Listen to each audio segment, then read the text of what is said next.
Chapter 2. The Jadwin estate had survived the fires that had reduced so much of the city to rubble. Kyler came to the heavily guarded front gate, and the guards opened the sally port for him wordlessly. Kyler had only stopped to strip out of his tanner's disguise and scrub his body with alcohol to rid himself of the scent, and he was certain that he'd arrived before the Duchess, but word of the Duke's death had flown faster. The guards had black strips of cloth tied around their arms. "Is it true?" one of them asked. Kyler nodded and made his way to the hut behind the manse where the Cromwells lived. Elaine had been the last orphan the Cromwells had taken in, and all her siblings had moved on to other trades or to serve other houses. Only her foster mother still served the Jadwins. Since the coup, Kyler, Elaine, and Uli had stayed here. With Kyler's safe houses burned or inaccessible, it was the only choice. Kyler was thought to be dead, so he didn't want to stay in any of the Sakage safe houses where he might be recognized. In any case, every safe house was full to breaking. No one wanted to be out on the streets with the roving bands of Caledonians. No one was in the hut, so Kyler went to the manse's kitchen. 11-year-old Uli was standing on a stool, leaning over a tub of soapy water, scrubbing pans. Kyler swept in and picked her up under one arm, spun her around as she squealed, and set her back down on the stool. He gave her a fierce look. "You been keeping Elaine out of trouble like I told you?" he asked the little girl. Uli sighed. "I've been trying, but I think this one's hopeless." Kyler laughed, and she laughed too. Uli had been raised by servants in Cenary Castle, believing for her own protection that she was an orphan. The truth was that she was the daughter of Mama Kay and Durzo Blent. Durzo had only found out about her in the last days of his life, and Kyler had promised him that he would look after the girl.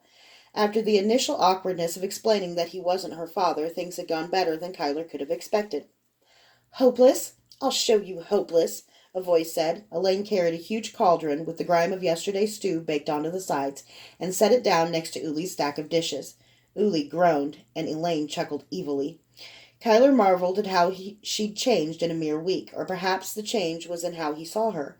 Elaine still had the thick scars Rat had given her as a child, an X across her full lips, one on her cheek, and a crescent looped from her eyebrow to the center of her mouth.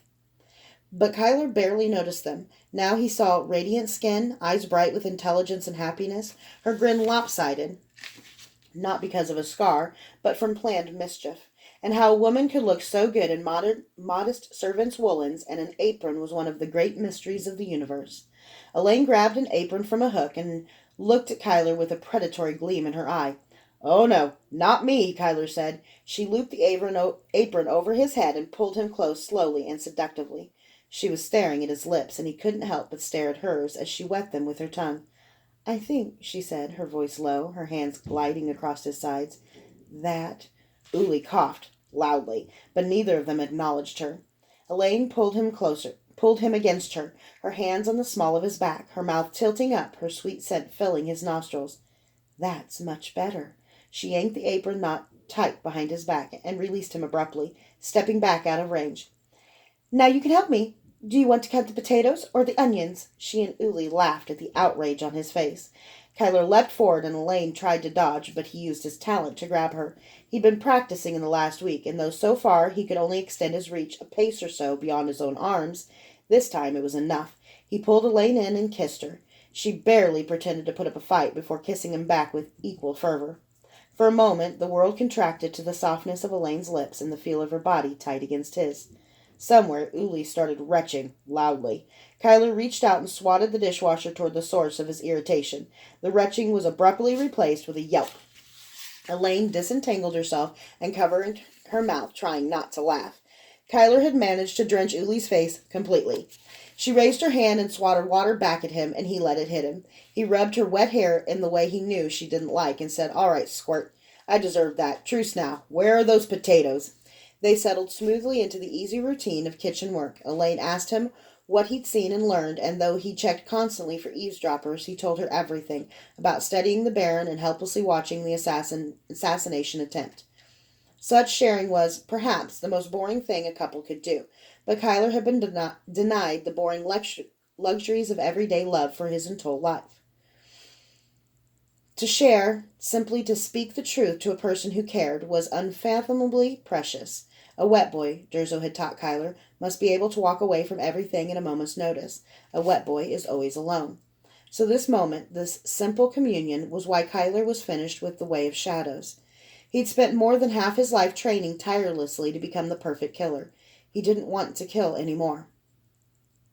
They needed a third man for the job, Kyler said, to be a lookout and backup knife man. We could have done it. Their timing was so good, 1 second different, and they would have pulled it off with only the two of them. If I'd been there, Hugh Gibbet and the God King both would be dead. We'd have 50,000 Gunders. He paused, a black thought. Gunders. Guess they won't be calling them that anymore, now that all the Gunders are dead, he sighed.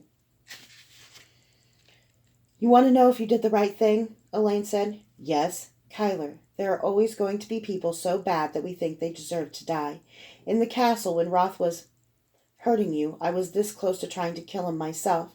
If it had been only a little longer, I don't know.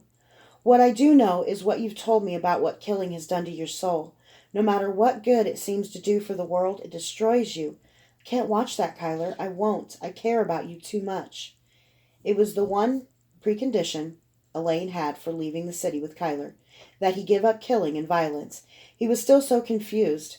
He didn't know if Elaine's way was right, but he'd seen enough to know that Durzo's and Mama Kay's wasn't. You really believe that violence begets violence? That fewer innocent people will die in the end if I give up killing? I really do, Elaine said. All right, Kyler said. Then there's a job I need to do tonight. We should be able to leave in the morning.